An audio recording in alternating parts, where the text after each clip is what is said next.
Right.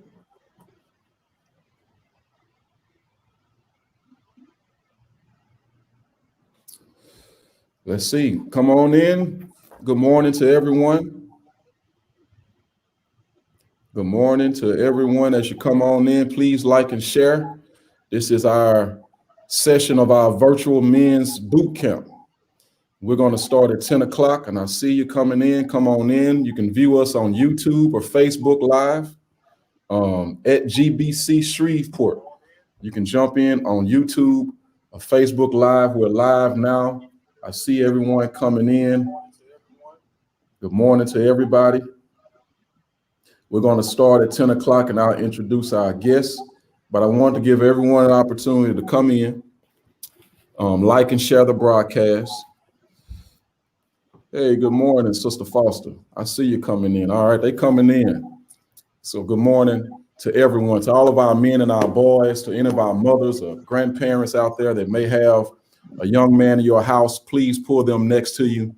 Get them on the phone as we virtually mentor one another as men and as boys. So come on in. Wake them up. I know they're tired. They're eating breakfast and all that stuff. Wake them up.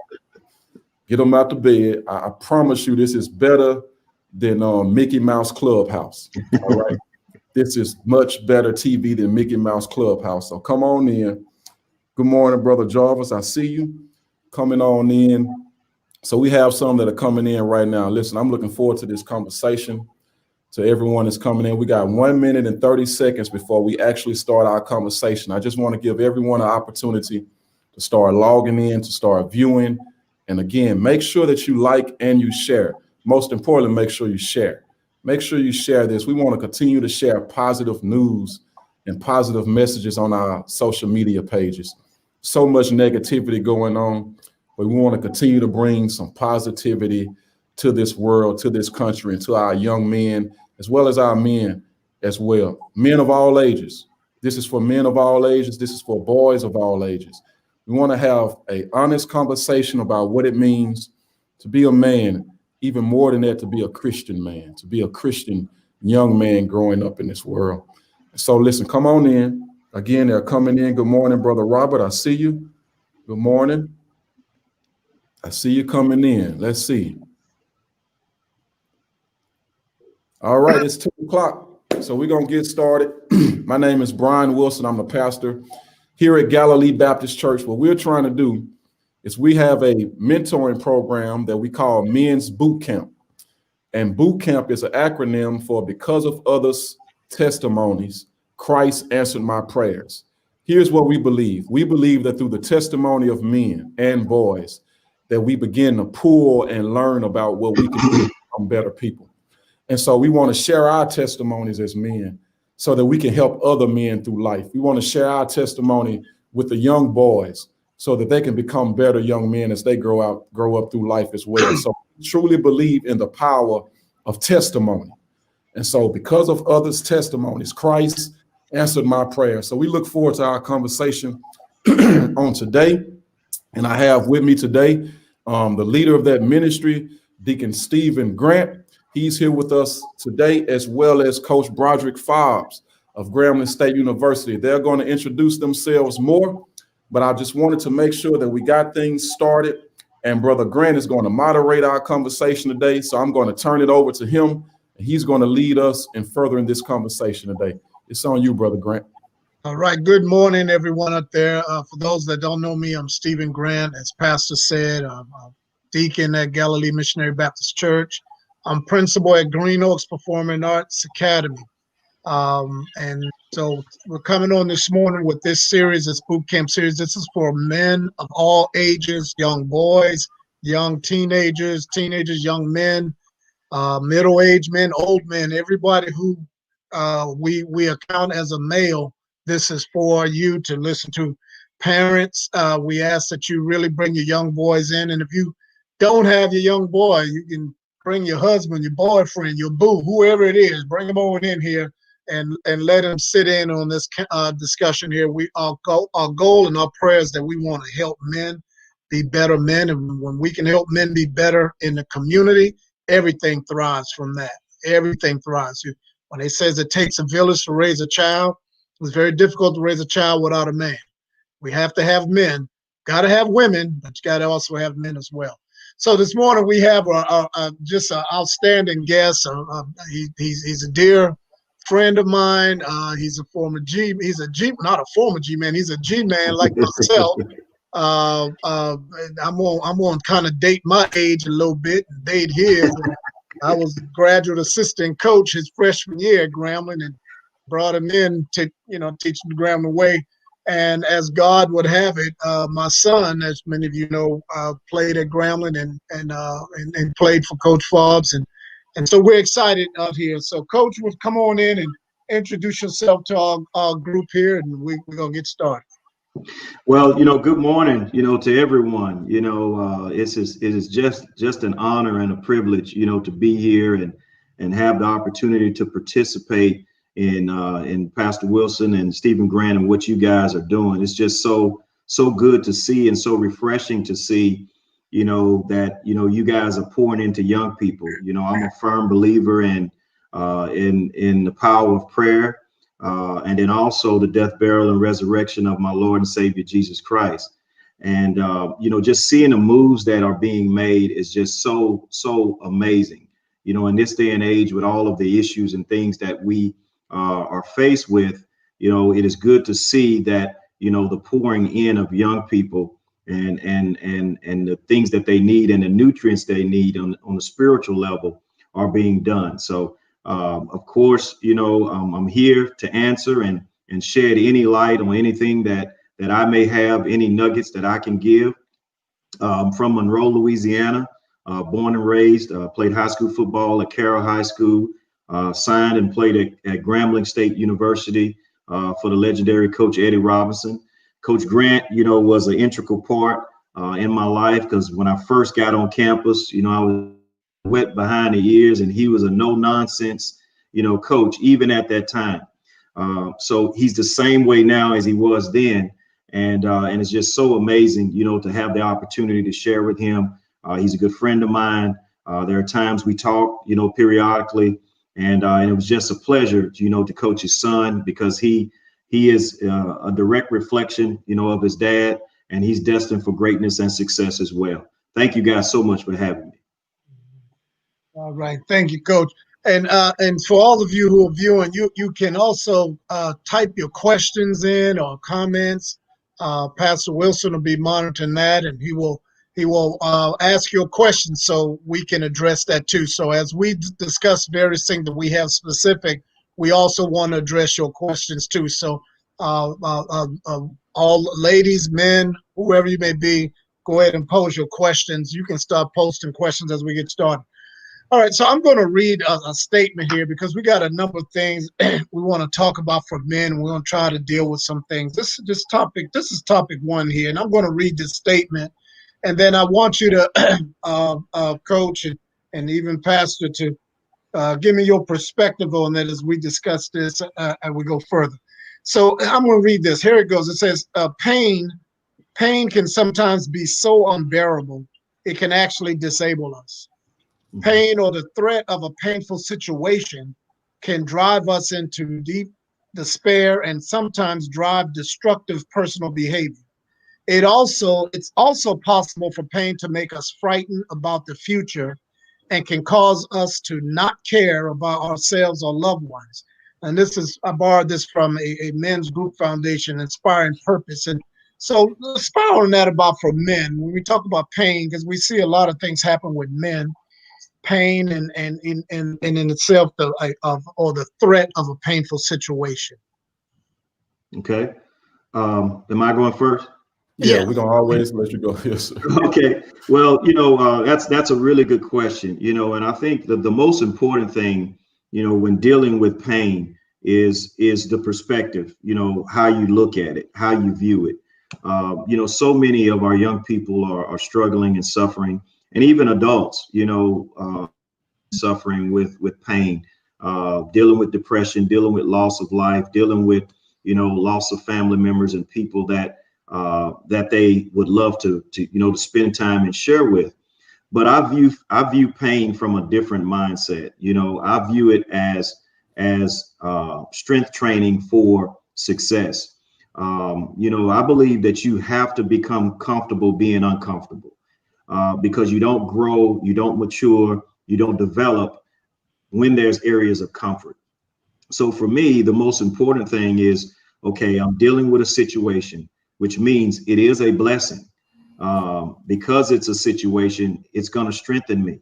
It's going to stretch me. It's going to make me uncomfortable, so that I can achieve things that maybe I never knew, and learn things that I maybe never could. So I always try to thrive in those painful situations, because I know when I go through it and I get on the other side of it, I'm going to be a better person as a result of it.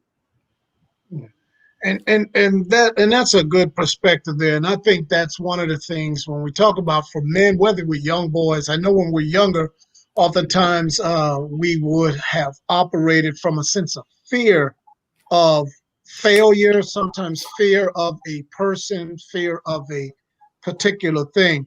I'm reminded in these, I think me and Pastor, we talked about this, the 64th number of Psalms a week or so ago. And it's interesting that it said in this prayer by King David, he said that he asked God to preserve my life from the fear of the enemy. And oftentimes men will do that. We do that. Sometimes we just think of something bigger or greater than God. We sometimes make that thing bigger than the person that we draw our strength from. And oftentimes it leads to destructive behavior. And I've seen that with friends of mine. I've seen it with people I noticed from a distance. I deal with a lot of young people right now, and I know you deal with, Coach, with guys a little older than me, but you can talk about that as well. What is the thing that I see from my perspective with young boys is that they're operating with no vision. And I dare say sometimes that might be the incident with men sometimes, is that they don't know. And when men tend not to know, this is a bad habit of ours and we have to break it, but we're trying to figure it out. Mm-hmm. And we're quiet and we're withdrawn and we pull back and we don't want to talk. But when we can't figure it out and the pressure builds, then we explode. Mm-hmm. Blow like that. What do y'all think on that? The fear of the situation sometimes is greater than the situation itself. I think one of the keys is how we, as not just men but people, but since this is men's boot camp, how we process that pain that we do during our life. I think one of the stigmas that we have in our community is about mental health and how we deal and process with the trauma of life, and everybody experiences trauma in life.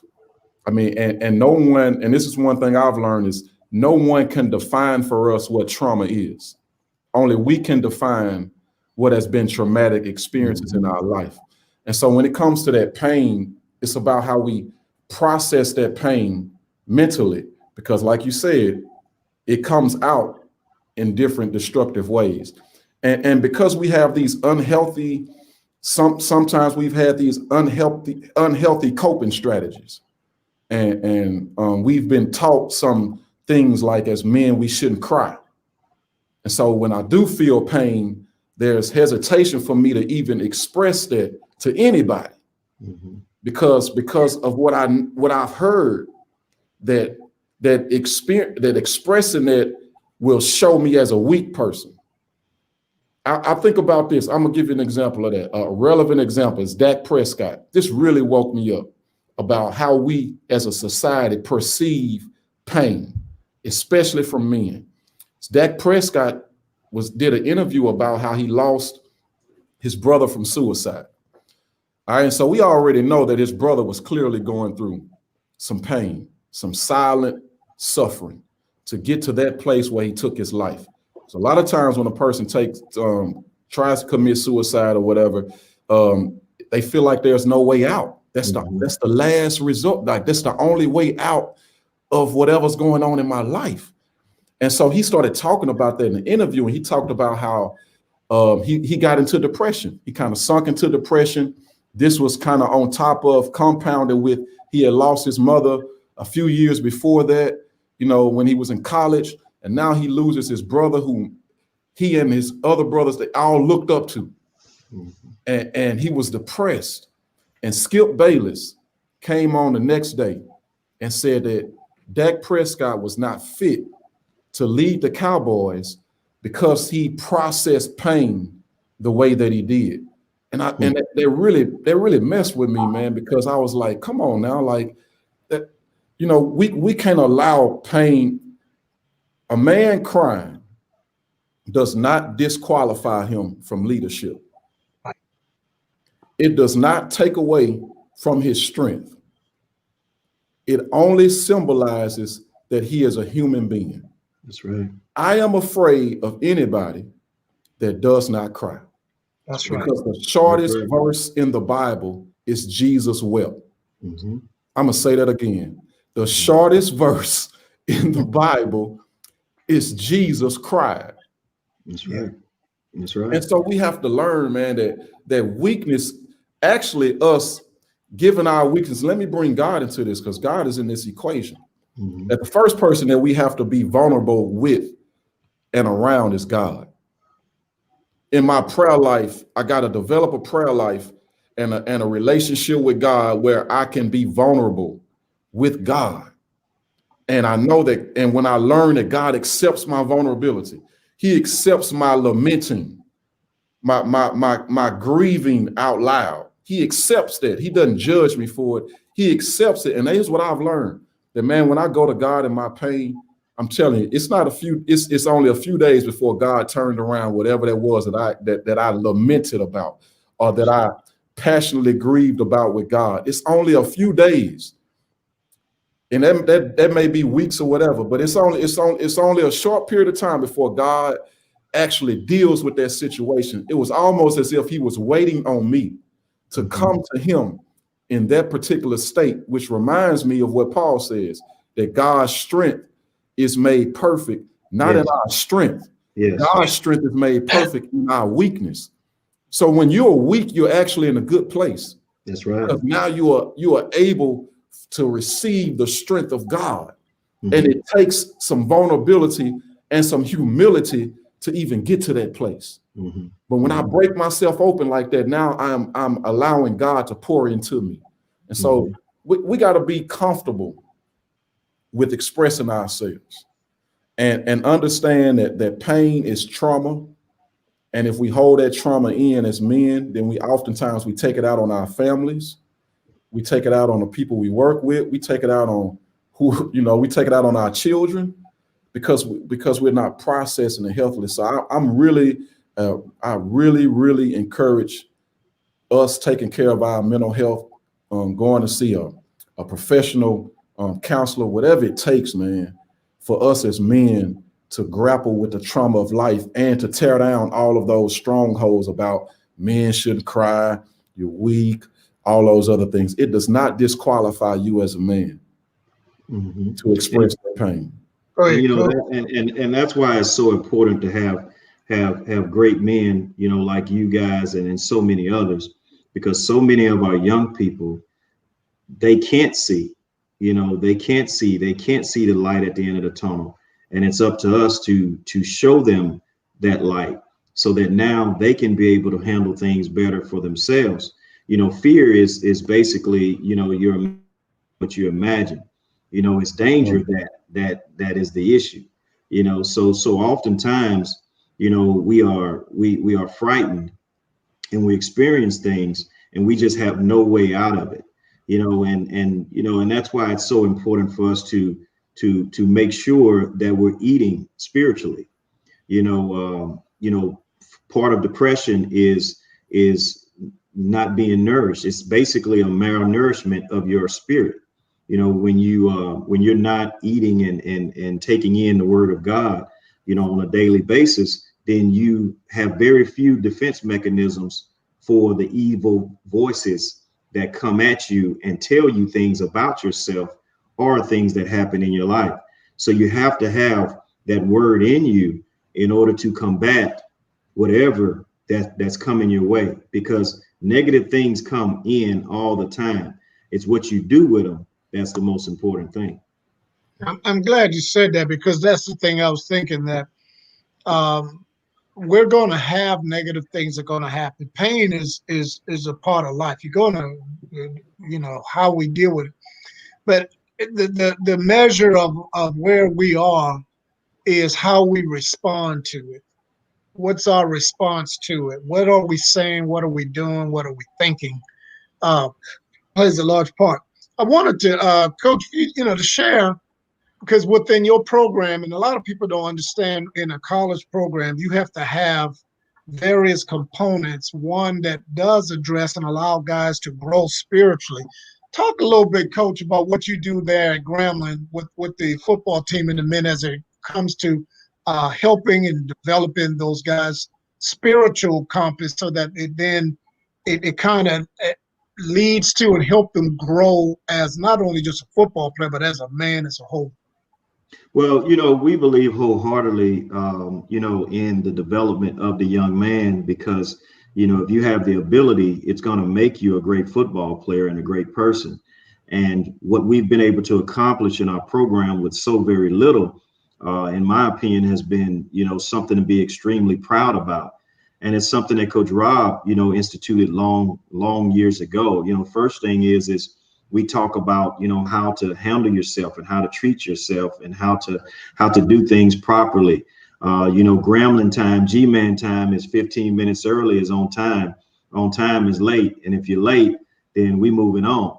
And that's something that has always been, indoctrinated in our program. Secondly, we teach our young men how to tie ties, because so many of them come from situations where dad is not in the house and mom is trying to work 2 and 3 jobs. So she doesn't know how to tie a tie, but just understanding that tying a tie gets you in places that maybe otherwise you wouldn't be able to get into, how to respect authority, how to shake hands properly, look men in the eye, how we go through etiquette training, what knife to use, what fork to use, where to put the napkin, how to take a young lady out on a date. What are you supposed to do? Opening the door, closing the door, how to speak to them.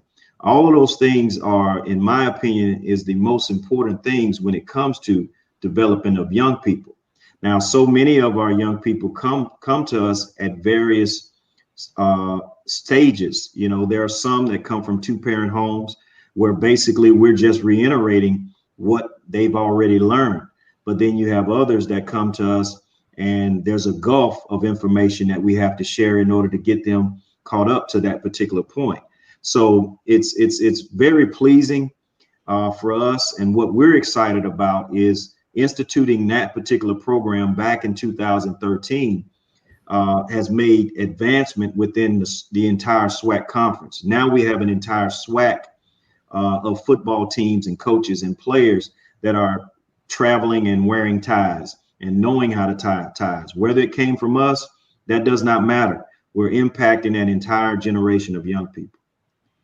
And I think the biggest thing, like you said, that guys come and students come, young men come with they lacking a lot. And a lot of it is based off of what they've either been exposed to or taught or not taught. The sad thing is what's happening that we will see, and I always say this, that we got grown men are in what we call, or what I call, their second childhood. We literally have men in their mid to late 20s, early 30s, some even in their 40s. And from a distance, you can't tell them from some young boy. They all hanging together. The situation with the murder of Minion Jackson, these were 20-year-old men that murdered a 17-year-old boy.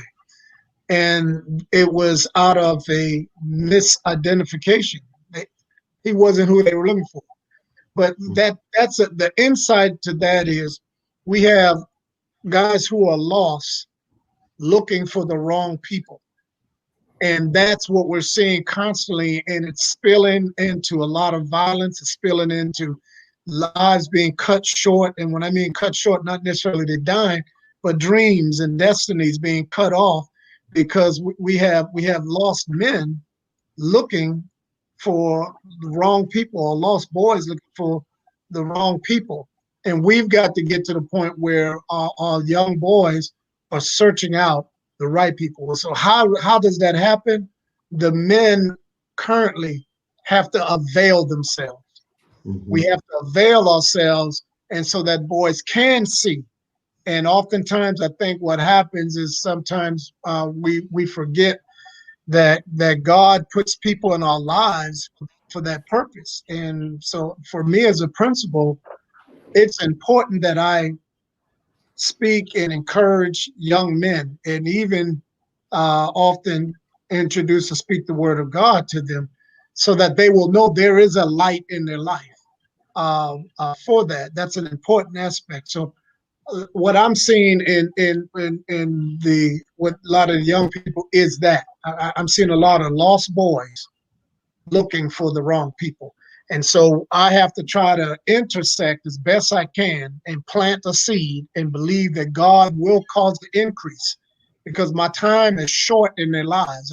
Even a 4-year period with boys is still a very, very short time. Absolutely. You talk about the life of that boy. Or in some cases, and it was one of the things that pushed me into administration was I was a classroom teacher, and I would oftentimes have young Black boys say to me, especially when I was in Marshall, Texas, and when I was at Northwood High School in particular, they would say, you know, Mr. Coach Grant, you're the first Black male teacher I've ever had in high school. Now, keep in mind, they coming to me as juniors. Right. And so you know how important that was. And I remember one time I sat there and realized that I was the only Black male teaching a regular ed class at the school. Now that meant a lot to me. So what it told me was I was having some impact on the young Black men and boys, and whether they're white, Hispanic, but in particular the Black boys that came in my class. But if they didn't play football, that's the only time they would get an impact with me. So my football players, they got it all the time. And that's why I got a lot of most of the kids, I would say, who are doing extremely well in particular from the schools I've been at, have been those that were directly in my classes. But I realized that I needed to have more of an impact. And so as I prayed to God to increase my territory and do more, that's when I started to see myself move up in administration. To have a greater impact, because now I can reach more boys. I can physically touch and more boys, as opposed to just being in my classroom. If they didn't come to my class, they wouldn't hear what those other kids were getting. They weren't seeing that. So that that was the whole point. I have a young man, as a matter of fact, he drives truck cross country. Anytime he's coming down Interstate 20 through Shreveport, he's going to drive his truck and he'll park and he'll come to the school just to see me. Wow. And he was in my class back in he graduated from Fair Park in 1997. Wow. So the impact that people can have, and I think all of us can probably think right now that we have a mentor, somebody we can say that did that. Well, that's what we have to be for these boys, so that these lost boys are, first of all, no longer lost, and they're no longer looking for the wrong people, and that's what we did. Let me read this for you, bro, Steve, from Matthew chapter 5, and this kind of been on my heart. Matthew chapter 5, around verse 14, 15, 16, but when Jesus is talking about us being the light. And he talks about how if a light is lit, he talks about we are the light of the world. And he says, men don't light a candle and put it under a bushel, but on a candlestick, and it gives light into all that are in their house. And I think a lot of times what we do as men, Christian men, is that we hide our lights. We put them under a bushel instead of putting it on the candlestick. And so oftentimes what the young boys perceive when they see us is they perceive a finished product, but they don't even think about the process that it took for us to get to where we are. And I think it's as men, what we have to do is we have to get out of our comfort zones and start sharing with them our process and then assure them that we are not finished products even now, but we're still a part of the process. I learn more when a man shares with me his struggles. I learn more from him than I do when he just shares with me his successes. Because when he shares with me his successes, I feel like I've just fallen short. But when he shares with me his struggles, I say, man, you know what? Me and him experience the same thing. There's a point of relation now. That's right. Because I've been willing to share my struggles with him. And so I think as men, we have to be willing to share our struggles. I was on a golf course on last Sunday evening, so it wasn't doing church. It was evening. and I was talking to another man about something, and he was like, man, listen, I've been through that before too. And I was like, man, it feels good to know that as a man, I'm not by myself. And that's when I kind of discovered, even as men, man, we got to talk more about our struggles. You know, be more transparent with the ones we trust, you know, about our struggles. And God places men around us that we can be transparent with, without a doubt. It might be a few, but that few is enough to kind of get us through those painful times. And so we got to be transparent. Go ahead. I was about to say, the thing that I often say to my students, male students, my athletes, I say to my son, and I know he'll remember this, don't get frustrated with the process of becoming a king.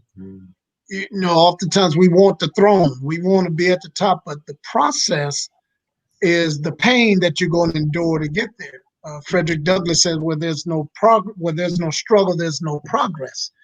And I know, Coach Fobbs, you deal with guys who have to go through the process. They learning a new system, a new culture. They coming to you, they're doing it, but they want to be all SWAC, all American, and they want to get drafted. But there's a process. Kind of talk about what you deal with when you're talking about those young men and the frustrations you see with them. And I've seen one time after the game, a young man in his frustration with his parents just blew it. You know, I've seen that, physically saw that. I was like, wow, you know. Yeah, you know, it's funny you say that and reference you, Pastor Wilson, with that verse. It mentioned in the house. You know, what we have to understand is, you know, I really marvel at a tree because we're to be like a tree planted by the rivers of living water. But if you look at a tree, there's a portion that's above ground where the fruit and everything is, but then there's a portion that's underground. The underground portion, that's the struggle. In order to find the water, in order for the root system to get to the source, it has to wade through all of the dirt and everything underground in order to get there. Well, any other tree that's going to get to the same type of source, it's underground as well. So to share my fruit with people does them no justice and does them no good. But to share my struggles underground with them, that's where we all are connected. So if we want to make connections with people and young people and all people, the point of the matter is to share in my griefs, all of the history of my issues that I've had. And that takes humility. It also puts you in a situation of discomfort to share that. Because a lot of people don't want to share the things that they've been through. But if you want to make connections with young people, underground is where it's made. And now their root system will be forced to follow your root system underground, because at the end of the day, the root systems are all going to the same place, which is the water source. So now their fruit will grow as a result of following your roots, which are already planted strongly. And that's an important aspect. One of the things I share with young men and even married men, I'm actually mentoring a brother. I won't say who it is, but it's a G-man brother, about marriage, and share with them my struggle and my triumphs. I share with them the struggles first, but the triumph comes from the connection with God. But I think it's important that we do that because sadly enough, I can celebrate next year will be 25 years of marriage. 29 years of being together with the same woman. However, I can share with them the struggles of it because they'll see that and they'll be like, wow, man, that's amazing. But what they don't see is the times in between where I had doubts that I'm going to make it and thought I wasn't going to make it, and the pain that came with it and the mistakes that I made and the thoughts. I think you're absolutely right, Pastor and Coach. We've got to share that with those who are going through it. We got some recent young newlyweds at our church, and I've availed myself to the husbands about that. Let's talk. And the whole purpose of our boot camp, as a matter of fact, that is the central theme. Because of others' testimony, Christ answered my prayers. The key to that is I'm hearing somebody else testify about how they came through something.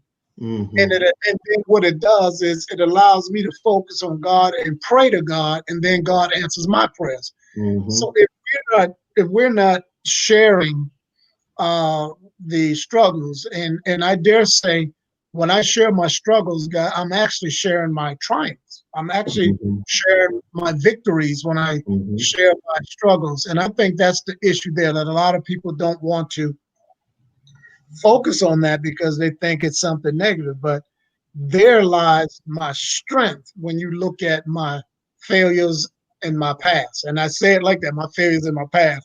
I got new failures going to come. I just don't know where they are right now. That's right. And so I ain't worried about that. And that goes back to the point of this particular segment. We're going to move on. That threat of the painful situation. We don't want to talk about these things because we don't know how people are going to look at us. We're worried about that. That's a threat. But I want to move on to something else, because as we're talking, a lot of this is geared right towards this. And I thank God I didn't plan it like this, but it's geared toward this. How do we do this? And I want to talk about men, and this is about measured men. Say men want measurables. That's one thing men want. That's who we are. We like measurables. In fact, men need measurables. Men need to know how they are doing. Vagueness doesn't work for men. Doesn't work for us. Being vague doesn't work. Tell me your struggle, not your trying. That's being vague when you tell me how good things are now. Men are wired to respond to measurables because iron sharpens iron. That sound familiar, Pastor? Iron sharpens iron. So, right. Coach Fobbs, talk about that, because I believe I've heard you say that once when I was around the team at one time. Iron sharpens iron. But why is it that men want measurables, or better yet, why do we need measurables? Well, I think that's a great question, and it's so important because accomplishment at the end of the day is what we all look at and what we all look for, and you have to have someone that you can relate to, that you can measure and say, okay, I'm on the right track. You need truth. We all need truth. And I'm a firm believer in, when it comes to a ladder, two people can't be on the ladder at the same spot. One has got to be above you and someone has to be below you. And I believe wholeheartedly in surrounding myself with people that are above me and below me, because anybody that's beside me, either I'm not on the ladder and I'm falling, or either they not on the ladder and they falling. So as you rise up, you pull up, but also while you're rising up, pulling up, someone is pulling you up as well. Mm-hmm. And otherwise, if you don't have people in your life that are below you and above you, it's very difficult to be uncomfortable and to get to a certain level in your life. That's why I focus. There are times that I meet with people and I meet with other adults, and there are times when I see them in pain and I want to share, and they're not receptive. Well, that means they're at the same level as you, and they're not trying to hear it. So you have to let those people, go their own way. But then there's times that are people that are in humble states. Hey, I need a hand. I'm there to pull, but I'm also being pulled as well.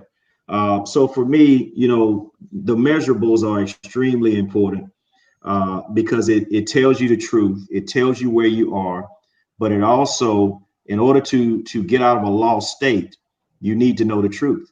You need to know you're lost first. And then once you know you're lost, then you're able to do something about it. That's why knowledge is so important. Let me hear both of y'all respond to this here. I say this a lot. People can't take you or can't bring you from where they've never been, and they can't take you where they've never gone.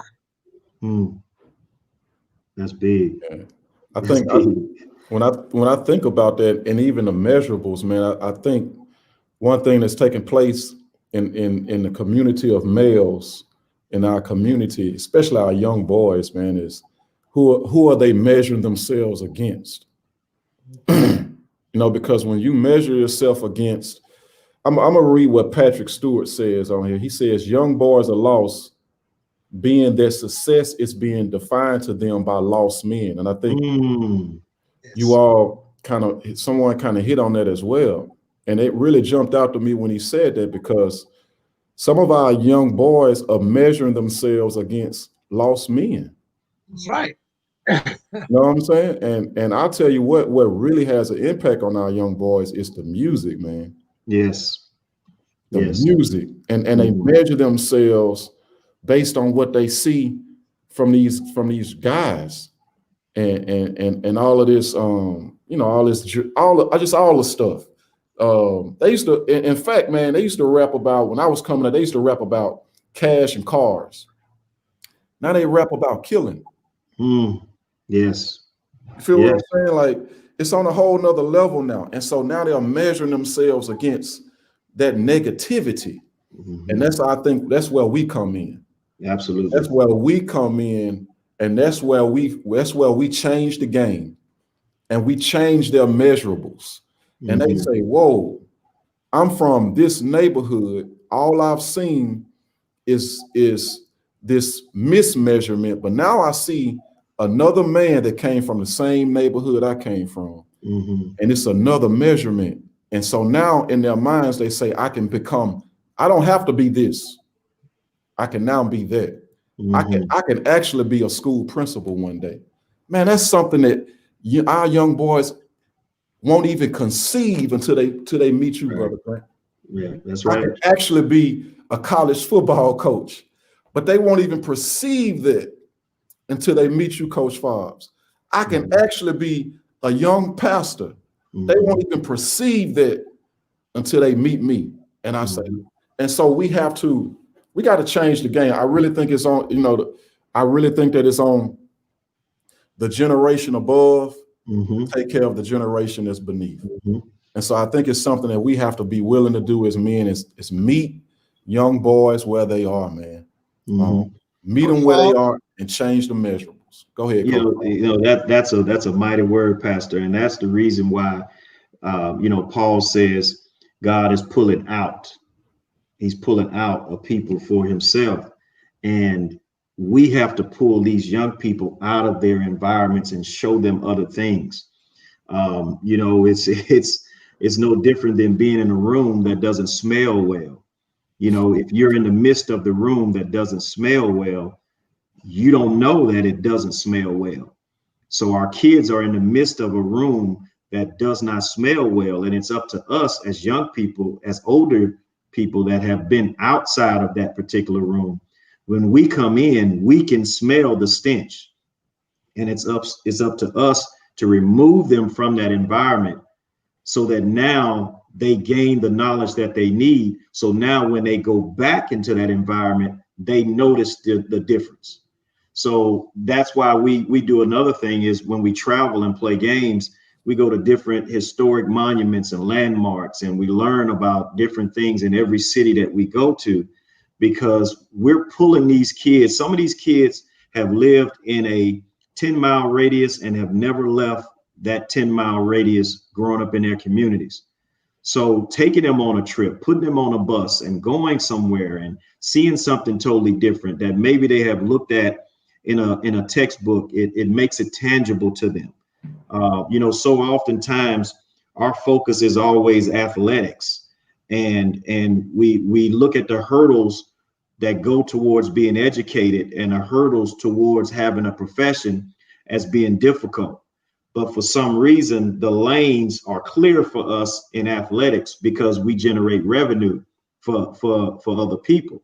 But then also the lane is clear when it comes to drugs, alcoholism, and all of that, because that takes you towards death. So what we have to do is to remove them from the environment, understand that, hey, look, we're going to have to jump these hurdles. It doesn't have to be athletics. Athletics is a vehicle, but let's go the hurdle route of education and professionalism, where now we can get everything that we need to get out of life. Yeah, and I think it, when it says where there's no vision, the people perish. And we're seeing that. We're seeing dreams and just dying because people are unable to see. They can't see themselves being in a better situation. And I think the one thing we have to do is always constantly expose young people and even men. I'll even say that even men who have been thinking and learning and operating all their lives one perspective and constantly struggling need to be around or have men who around them can actually help them see things from a different perspective. The one thing I always tell people is that if you've never flown on an airplane, you've never been up that high in life and looked down on you only have one perspective of the earth. Mm-hmm. So for me, when on a cloudy day, real cloud and it's raining, I know the sun is shining and it's really bright and pristine above that. But other people who are in the muck of a storm cannot see themselves out of that storm because in their mind, this is it. It's everywhere. They're consumed with everything. And so even when the Bible, when they talk about the world, literally the world is where you're at. Everything surrounding you is the world. So when the flood hit Noah, it flooded that entire region. That's their world, the entire region, that entire world. And so God recreated the world. But for people who have never flown, they don't have that perspective. They really don't know and can't see how things are architecturally and engineered, designed and cut out, and it's very specific. When you get up there, you can just see it. Just you don't see the dirt. And so we have to get children and young people in particular, men in particular, to start seeing their world from a different perspective. Because if they can see it from a different perspective, it's easier then to pinpoint where I should be going as opposed to where I should not be going, where I'm at and where I need to be. The perspective that they look at when they watch the news, the perspective that they watch the news. People right now with this pandemic we in, some people refuse to see certain things, and where some people can see it from different perspectives. And so I think men have to be measured. We have to have the truth. And the more we can operate in our truth and speak our truth, is what I like to say a lot, then people can truly see who we are. When people can see who you are, it does a number of things. One, the riffraffs don't come around you. The people who are full of BS don't come around you because they know who you are. And because they know who you are, they don't want to deal with you. They want to go deal with somebody who don't understand them. And that's why I think a lot of men get in trouble is they're afraid to speak their truth. They're afraid to express and say how they are, and so that people can see who they really are, that they can receive the help that they need.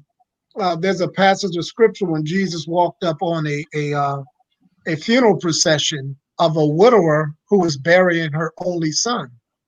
The perspective there is that someone is having a funeral, she's burying her son. Jesus saw that she's already lost her husband and there's nobody else to take care of her. So he raised the son from the dead. So we have to see people, but people must be in their truth in order for us to truly see them. But if I'm living my truth and I'm speaking my truth and I'm about the perspective of truth, I can recognize a fraud the minute he walks up in the room when he starts talking. That's right. Because it doesn't jive with us. So measured men have a problem with unmeasured men. That's the issue. That's the reality of it all. And so if the more we can be measured, young boys can be measured. I used to tell my daughter when she would date guys, I would tell them about the guy. She'd be like, well, I can tell him he's smiling too much. Something's wrong with it. Things like that. Because you are a measured man, and measured men and unmeasured men don't die.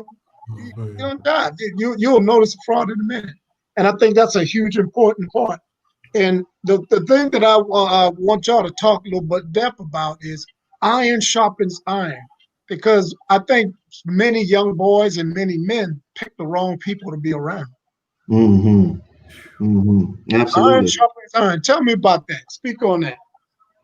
Pastor, I'm gonna let you go ahead. Okay. I think that's real important, that whole concept, right, of iron sharpening iron. I think it's kind of hitting on what we've already kind of talked about it. We have to be willing to connect with other men and be willing to be transparent with one another. I think that's real important. I think another part of that is that I think young boys have to be more intentional too about surrounding themselves and looking up to positive men that do come into their lives. And because you got to humble yourself. You got to humble yourself to receive the sharpening from another piece of iron. You know what I'm saying? Like, you have to I have to be willing to allow another piece of iron to sharpen me, to rub up against me. So a part of it is me. I have to be willing to open myself up to that, to the sharpening of the iron, and recognizing that this person is helping me, strengthening me. And so I think we got to look at it. Here's what I think. I think sometimes as men, man, I think sometimes our ego creates this competition within us, even when we meet each other. And that may just be me because I'm got a competitive spirit, but sometimes I can feel when I'm meeting another man, it's like we trying to size each other up. Who's the bigger man in the room? Right. You know what I'm saying? And I think this just has to stop. And so, like, we got to push past that. It's almost like this platform, right? Coach Fobbs comes on. I've never met him before. I've heard about him, of course, being a Grambling night and seeing him, and I'm humbling myself to allow the iron to touch me. You know what I'm saying? And vice versa. It was when you and I first met, Brother Grant. This was way before I became a pastor of Galilee. It was opening myself to other men, sharpening me, and recognize, you know what, this is a piece of iron in front of me. So let me soak up what he has. See, I think all of us, if you really look at it, you ought to be able to pull something positive from your friends, at least one thing. There's at least one thing about each one of my friends that I admire, that I take and I pull, and I say, I got a friend named Jock. He's always happy, always joyful. It could be the worst. It doesn't matter what's going on. Right now, if you call him, he bouncing off of walls. I want to pull that from him. Absolutely. You feel what I'm saying? I got another friend named Christopher, has no fear. I mean, he'll jump in a pack of wolves. I mean, and that's just no fear. I want to pull that from him. And as I continue to pull from each one of the men or the men in my circle, it makes me a better man. Absolutely. I want to pull from Brother Grant, who is dedicated to his family. I pull that from you. I'm telling you that now, publicly. I pull that from you. Man, you challenge me to be a better dad every day. Every day that I get up, I think about men like you, but specifically since you on here, you. And I say, you know what? I'm taking Bryson and Brennan with me because I know Brother Grant would take Chris with him. That's right. I'm being honest. I ain't trying to I'm being honest with you, that we have to be willing to pull from each other and to make ourselves better people. That's a mighty word there, Pastor. Mighty word. And from my perspective, I look at that saying, iron sharpens iron. There's two sides, to that particular sharpener that sharpens the iron. There's a rough side, and then there's another side to it, and both sides are instrumental in sharpening the blade. And you have the stuff you've been through, and then you got the other side, that's a result and the success of what you've been through.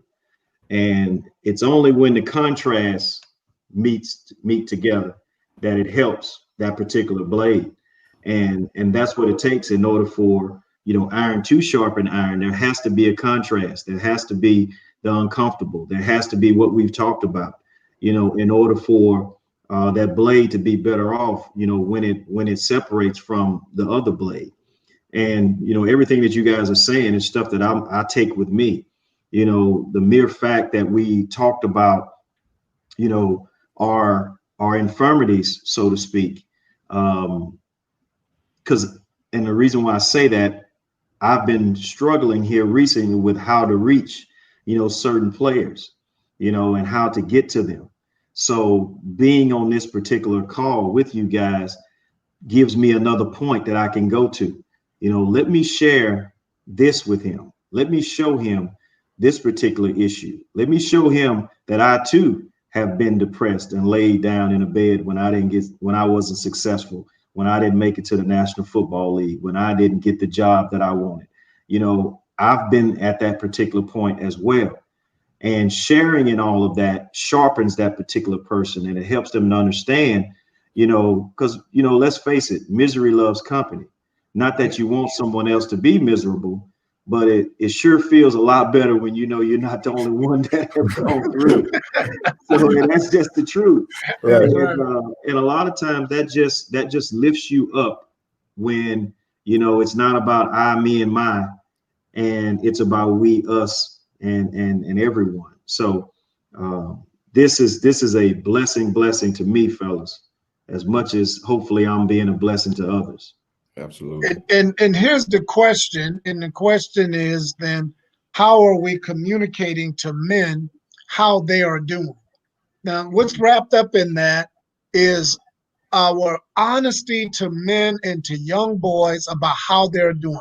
Our parents, especially females, if you are raising a child, a young man on his own, your young boy, when he hits about age 11, between 11 and 15, he is in what I designate as a turn in his life, and he's starting to identify and figure out who he wants to be. That's that period, and that's pretty much that middle school age where I see a lot of parents sometimes starting to bail on their child's development. But I'm challenging all parents, especially those who are single parents, to stay in there with him and communicate with him the truth. Stop telling him and justifying his bad behavior and so forth. Tell him and be truthful. Men, and especially young men at that age, need truth. Everybody is not great at football, so stop pushing him and forcing him into that. Not every one of them they're not going to do it. They're just not. And I can tell you right now that we have to communicate. Men operate off of truth. Not that women don't, but I'm telling you, to develop them, they need to know this. They need to know the expectations. They need to know what is acceptable, what's not. And this gets back to what we were saying. Parents, it is acceptable for your young male son to hurt and cry. Stop telling him you ain't no girl, stop crying. He needs to know you can cry, but now what are we going to do about it? Because once you stop crying, because even the Bible says weeping may endure for a night, but joy come in the morning. But what you going to do in the morning? What you going to do when the crying stops? That is what we need to do. So how are you communicating to the men? That goes back to us affirming men in our lives, but at the same time, being able to, I don't say chastise him, but in a sense, be direct with him that, that ain't cool, man. Right. We got to stop patting each other on the back.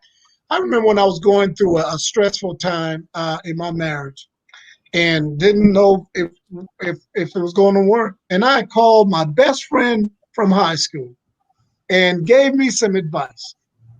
And I thank God I didn't take that advice. I praise God I didn't take that advice. Because what they said was so callous, but I thank God for that.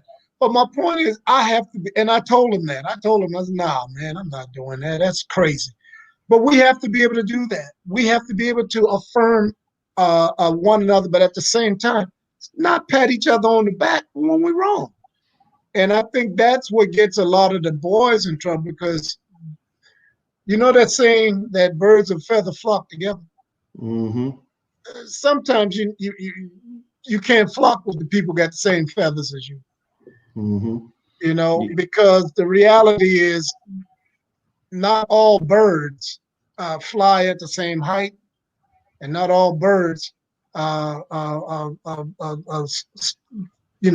feed off the ground.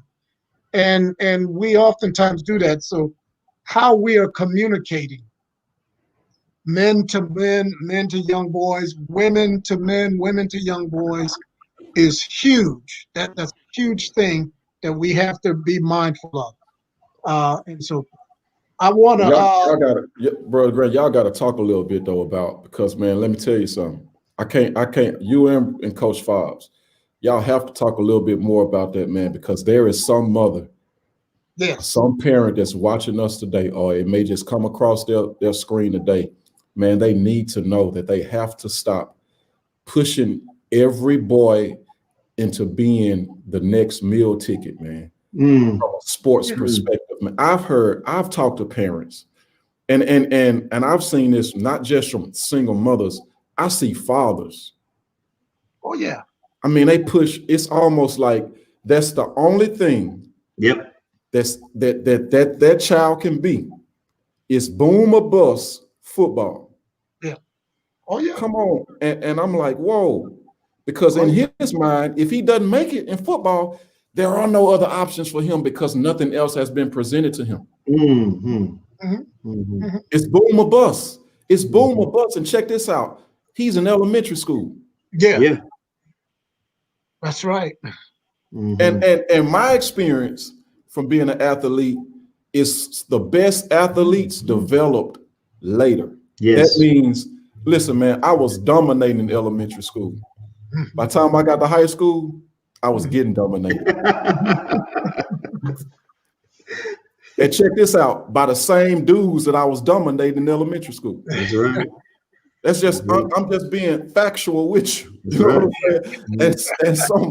And some parent needs to know that, listen, stop exposing your child to only sports. Yes. And allowing football or basketball or whatever it is to be boom or bust.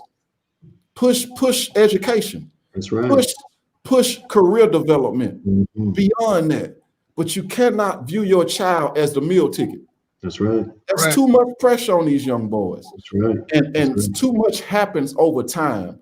Bodies change, growth spurts don't even happen sometimes. That's right. Too much happens, man, and it's boom or bust in our community when it comes to our young men. I'm glad you said that, because you know where I'm at. Tre'Davious White with the Buffalo Bills is a graduate of Green Oak. And oftentimes people want to talk about his athletic prowess, but when I talk about him to people, I remind people he was valedictorian of his graduating class. Yep. He didn't haphazardly got into LSU strictly off of just football. Right. He had the academics, the ACT scores. He could have gone to an Ivy League school with his scores. And people oftentimes will push and talk about all the athleticism of people. That's great. But kids need to know that some of these athletes were grinders in that classroom. They were top-notch students. And I always say to parents, and I say to my son, I say to my players, and I still say today, football is something you do. It's not who you are. But how you go about what you do, that's you, because that's your character. And that's what we've got to understand, that don't be defined by just being, I'm a football player, I'm a basketball player. You're not defined by that. That's just something you do. It's not who you are. You do a whole lot of stuff, or should be able to do a whole lot of stuff. Because if you walk out on that field, as I would say to guys, when you tear up your knee and can't play it down again, who are you now? That's right. That's right. You know, and you know, this is great discussion. You know, because for me, you know, parents need to see themselves and as the GPS. You're the GPS for the young person. You know, and if you just give them one quadrant, then that's the only place that particular car can go. So not only do we have to let them know where they are, we have to let them know where they're going on the way to the promised land. Yeah. So all of that is truth. You know, I use this illustration a lot of times with my players. You know, I say, hey, look, there's two roads. There's one that leads to death, and then there's one that leads to life. But on those particular roads, there are warning signs, and there are signs to let you know which path you're on. So for us, we have to let them know what those warning signs are. Like if I'm trying to go to Shreveport, you know, Louisiana, if I get on Interstate 20 and it's saying, hey, you're going east on Interstate 20, well, I know I'm going in the wrong direction. So those warning signs are important. And as parents, you are responsible for not only letting them know the origin where they are, you have to constantly let them know in which direction they're going. That's right. But then also you have to let them know the destination at the end of it as well. Because when they know that and they know all of that information, then now they can manufacture which road they should be on and which road they should not be on. One road is drugs, alcohol, partying extensively, clubbing. You know, all of those things are on that road, on that escalator. But then you have education, you have commitment to excellence. Yes, sir, no, ma'am. All of those signs are signs on that road. So it's important for us to be the GPS for our young people and for our kids so that now they can notice the warning signs to either turn around and make a U-turn or stay on the path that they're on, which is the right path. And I would say to any parent out there, conversate with your child. Conversate with them. Ask them, what is it that you want to do in life? Where do you see yourself? Basic questions. Those are questions that help that young man develop vision for himself. Because oftentimes they're so involved with everything going on around them, they don't spend no time really meditating on themselves. They spend too much time worrying what people are saying about them. They caught up in what other people have, getting something that makes people look at them instead of that. So I say to any parent up there, especially those, as I say, single mothers, have that conversation and listen to them. And here's the crazy thing, parents, don't laugh at his thoughts of himself. Oftentimes, young boys and young children, parents will talk them out of a destiny that they see for themselves by saying, well, ain't nobody in our family ever done that. You know, ain't nobody from this neighborhood ever did that. We oftentimes tell kids what they can't be before they have a chance to even develop who they are at that moment. We're already telling them, forget about thinking about this. That's crazy talk. That's crazy talk for you to believe that you can do this or do that.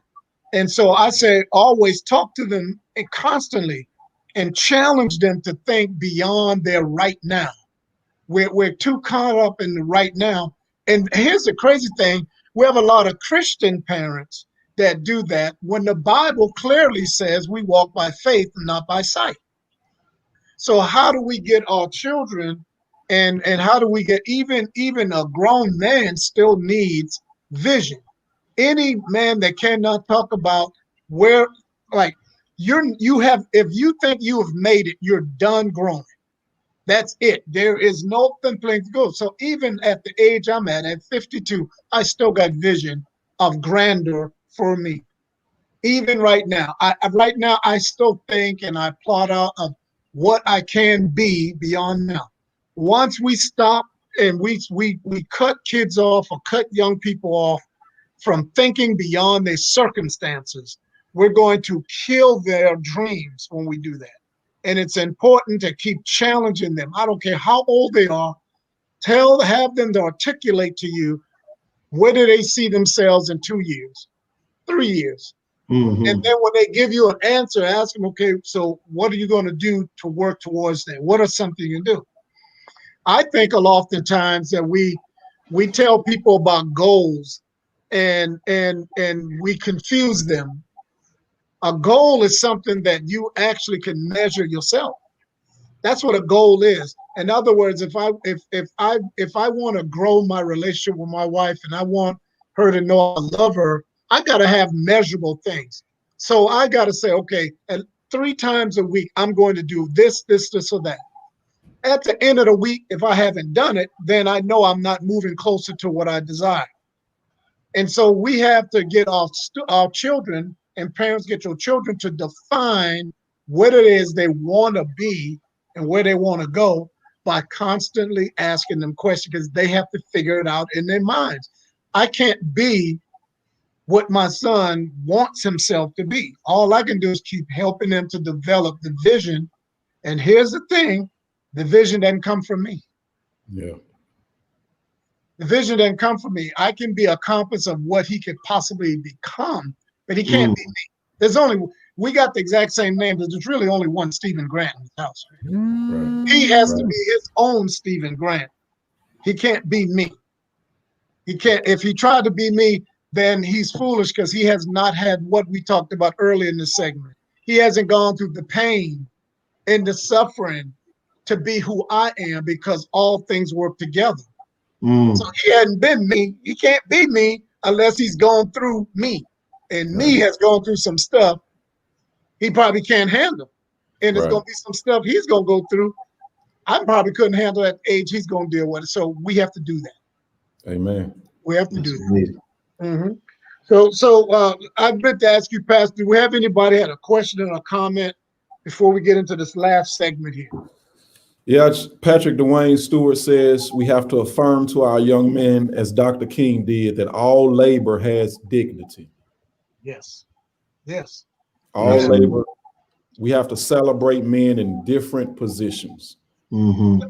And let me tell you why that's important. Look at me as a school principal. The most important thing to me is everybody's participation. When you drive up to Green Oaks, you don't see my teachers. You don't see the administrators. You see my custodial workers, because that front, when you pull up to that school, you see that first. You see how manicured the yard, how everything's neat. When you hit them buildings, you see how them floors is clean. That's my janitorial staff.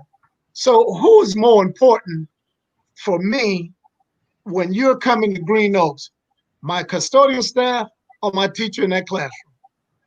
So I make it a point not to marginalize anybody. On my school app, you can go to my school app and pull up the directory. You'll see everybody from the cafeteria worker picture to me as a principal. Every single person, security, clerical staff, the support staff people are the ones that undergird my school. I am foolish not to include them in everything we do. That's right. And so their job is as important as that classroom teacher. And I tell, if I meet with everybody at the beginning of the year, and I'll meet with them during the middle of the year and at the end of the year. When I say everybody, the custodial staff, and I tell them how important they are, that if the school does not presentable, if the school lacks this, it makes kids think bad about their schools. Mm-hmm. And so it is important. Every job is extremely important for the development of that student, from the time they drop off on that bus to the time they get back on the bus to go home. And every job, every title, every position plays a part in the development of that child. And I don't take it lightly. I don't. And if somebody ain't doing their job, guess who's going to go talk to them? me. Right. Because I walk around the building and I talk to everybody on my staff and I ask them how they're doing and I'll tell them. But if I see something not right, I'm going to talk with them and say, hey, we got to be better than that. Mm-hmm. So it's important. So that's a great statement by him. Right? So here he is. Pursuing God's purpose leads to our calling, because everybody has a calling. Living out our purpose and calling leads to attaining our destiny. A life ordered according to our divine purpose, calling, and destiny is the law of divine alignment. I'm borrowing this from Brother Cochran, as a matter of fact. All things, which includes all circumstances, all events, all situations, all successes, all failures, all disappointments, and all victories work together for good to accomplish the plan God has for us. So the question for us, that the question or the statement that I'm asking more or less is about purpose. What helped you guys, and we'll talk about this, what helped you to see your purpose? Or better yet, did you always know you were going to be a coach? What gave you along your path, your road, that you know what, this is probably my thing? Same thing with you, Pastor Wilson.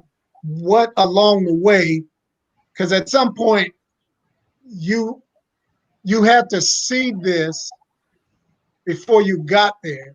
Mm-hmm. You know, you were doing something that allowed you to see that this where you at was a possibility. Mm-hmm. Talk to you, Mm-hmm. Coach. Well, a great question. And the first thing for me is you're called, but then you're also chosen, to do certain things. And I think it all points to knowing yourself. You have to know yourself. And I say that meaning know yourself from the inside out. You have to know your talents, which are on the outside of you, but then you also have to know your passion, which is on the inside of you. And, I always talk to my young people about being a fruit. An apple is an apple from the inside out. A banana is a banana from the inside out. A banana doesn't look like an apple on the inside. An apple doesn't look like a banana on the outside. So you are what you are from the inside out. And whatever you are on the inside and outside that lines up together, that's your purpose. And that's what you're supposed to be doing. So for me, my talent is coaching. My talent was being able to get across young people the X's and O's about football. But my passion on the inside was also young people as well. So that led me to, this is my avenue and this is what I'm supposed to be doing. At the end of the day, once you know what you are, then you have to know where to plant yourself. A pineapple seed can't be planted in North Dakota or in the North Pole, because it's a tropical fruit. So it has to be planted in the right environment in order to have some type of success. So for me, it started with, what is my origin? Who am I? And what am I supposed to do? What am I supposed to be? I look at my hands, and I have hands for a reason, to use them, but then also what's on the inside of me. What is it that I have a passion for doing? As you know, that there are recreational centers all across the country filled with guys who are 6'5", 6'6", that were great players in high school and college, and maybe didn't graduate from college and came home and flunked out of school. Well, that means they had the talent and the ability to do it, but what was on the inside? What was the passion that was the driving force to make you go through all of the barriers and insults and things that you experience in order to get on ground level? But then on the flip side of that, you have those with the passion to want to be an NBA basketball player or want to be a doctor, but maybe they don't have the talent, the external talent. Well, what happens is that too, creates a situation where you're not successful. So for me, God gives you everything. When he gives you everything you need on the outside, and he gives you the passion and everything that you need on the inside, he's telling you what you are supposed to be doing. And that's basically how I came into being what I am and who I am, because it starts with who you are. I think just to piggyback on what Coach Fobbs says, that passion and purpose is connected, as we talked about, and I think that's one identifying mark of what am I, who am I, and what I've been created to do. But even in my young life, I'm starting to wonder, and even as I reflect on my life, I think purpose also evolves as we continue to go through life. And what I mean by that is, from a pastor and a preaching perspective, you know, I felt the call of God on my life at a very young age. I was passionate about God at a very young age. And so I knew that. But one of the things that I didn't know I had is I didn't know I had the gift of teaching. I didn't know that. And I didn't connect preaching and teaching as the same. All right. And so when I recognized I didn't even know I had I never even thought about being a teacher until Dr. McZeal saw me preaching one day. He said, I want you to come to Wiley College and I want you to apply for this religion job teaching college students. And I was like, I ain't never even thought about that. And I went, and I'll never forget this. The first day, man, I walked into class. I was teaching students much older than me. They were called non-traditional students.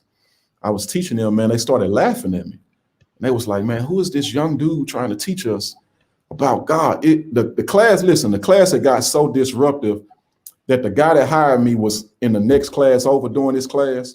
It was so much commotion about this young guy in here teaching that he came over to my class, told me to step outside, and I just listened at the door, and he had a conversation with the students, and he says, listen, all of us in here are African Americans.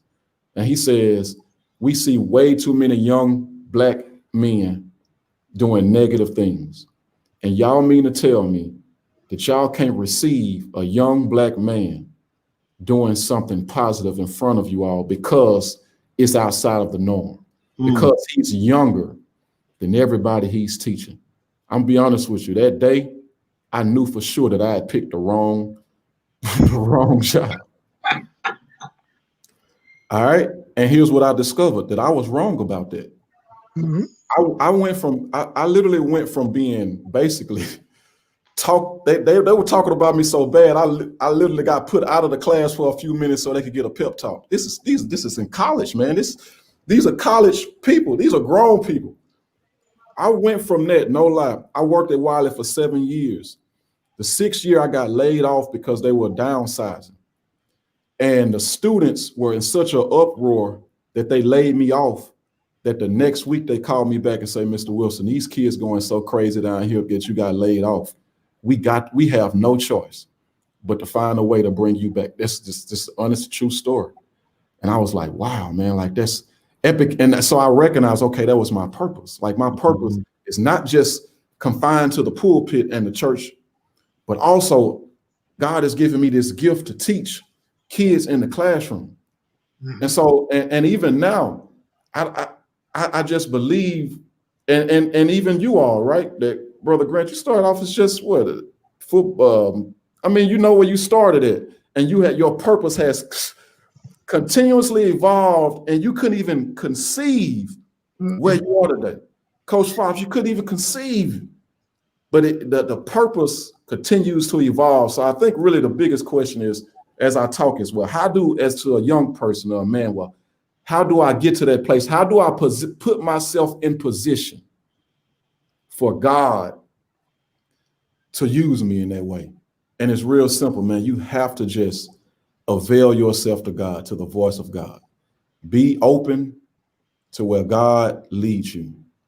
Be willing to walk into doors that you had no intention on walking into if God sees fit to open those doors.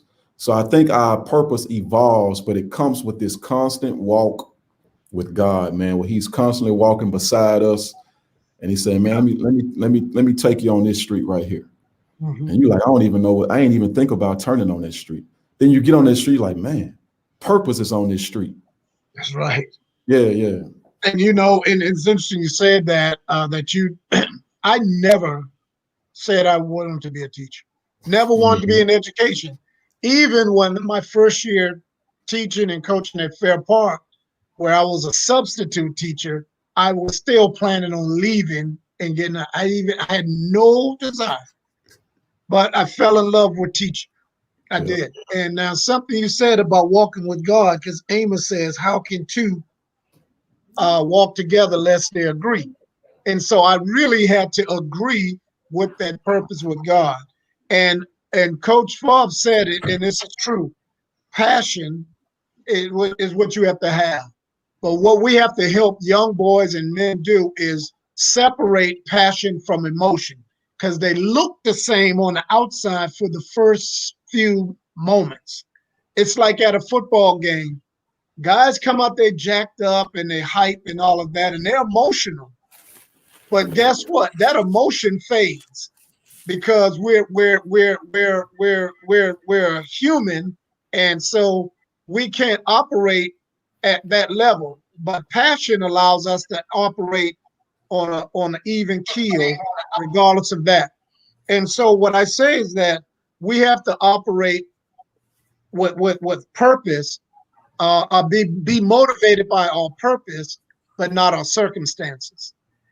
And see, oftentimes men, we love our families and we love this, but sometimes circumstances has caused men to make decisions that are detrimental to their families, as opposed to passion. And that passion and love for my family makes me stay and grind and do these things and continue to work, because as we said earlier, we walk by faith, not by sight. So when you walk by faith and not by sight, the negative things that's happening in your life, you will not allow that to deter your path, because you understand I'm purpose. So that's what I mean, having a purpose-driven life. My purpose-driven life is dictated not by my circumstances. My circumstances can be great and it can be less. Loved one, people going to die. I'm going to have disappointment, rejection. Those are circumstances in my life. But my passion will stand tall in the midst of that.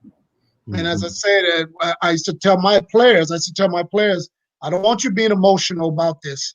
I need you to play with passion, which means you remember what we worked on in practice.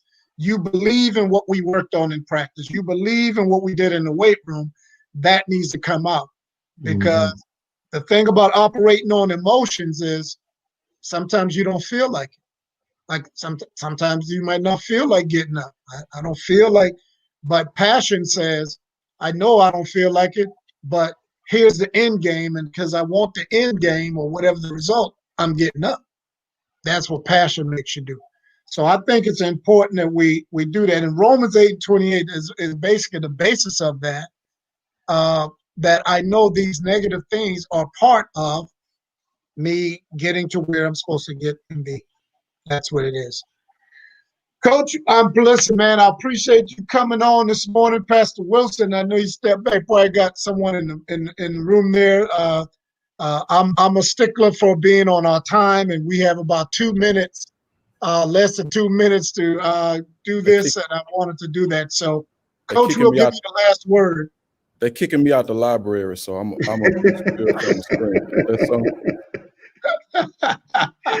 All right. Well, listen, Coach, I'm going to give you the final word to our guests and our platform and to our viewers.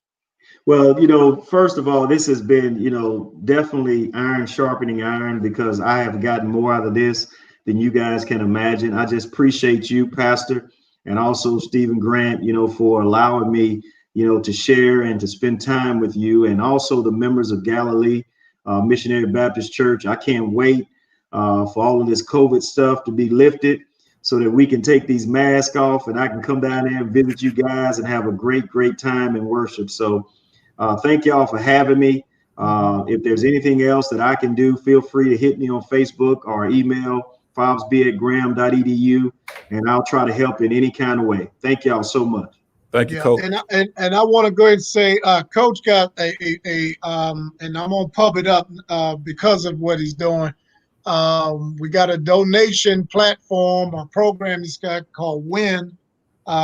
We need to get you to send that to us. We can share that. We have a lot of Gremlinites in our membership who would love to participate. I know me and my wife plan to participate, and when Pastor sees it, I'm pretty sure he's going to want to participate with that too. So if you can just kind of shoot that. I have it. You can shoot to me and shoot it to Pastor back in the email, and he can look at it, and we can help promote this, because we do want to help promote Grambling State University as we promote all HBCUs, but we definitely want to promote our alma mater. Pastor, once again, thank you for setting up this platform. I want to thank Coach Fobbs for coming on, and hopefully next week, I'm not going to let it out the bag to people. I'm waiting till I get a confirmation of who our guest will be the next time, but it'll be somebody who's auspicious and everybody knows, and he's a history maker. So we'll do that. Thank you, guys. Thank y'all. Love y'all. Thank y'all. Take care.